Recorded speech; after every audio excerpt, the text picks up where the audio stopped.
So I came in with the mission to turn it around from consultancy to research, and also combine research with training of researchers. So we introduced a PhD program here.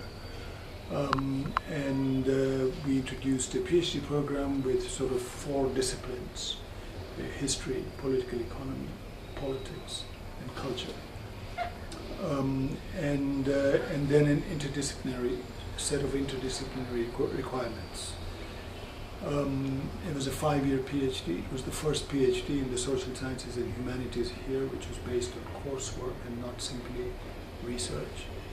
And we admitted the first students in January 2012, second batch last month, January 2013. And we look forward to graduating the first set of PhDs from this program in another 3.5 years. So, you know, for us it's great so long as there's funding. The university funds about a quarter of it. 3/4 we have to look for funding outside, soft money. So far we've been getting it. Higher education is expanding very fast. It used to be an exclusive elitist affair. So from the point of view of access, it has improved. There are now many more universities. There are, I don't know, at last count, 16, 17 universities. The numbers of students in universities are also, you know, maybe 50 times, 100 times what they were at independence. Having said that, standards have inevitably fallen. Quality control is extremely weak. The caliber of students coming out is weak. The language question is a difficult one, because, you know, very small part of the population speaks English.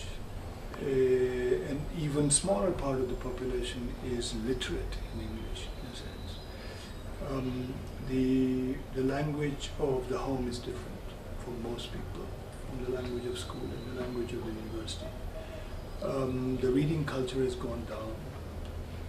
So these are all challenges which are met at the university level, and which makes it difficult.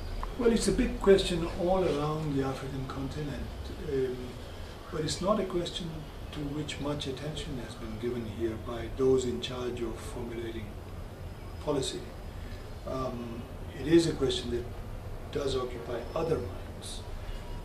And there are different examples around the world. You know, there are basically 2 arguments. There are those who say that English is the international language, and you must train your sort of tertiary education, people who come out of tertiary education in the English language. And then there are those who disagree.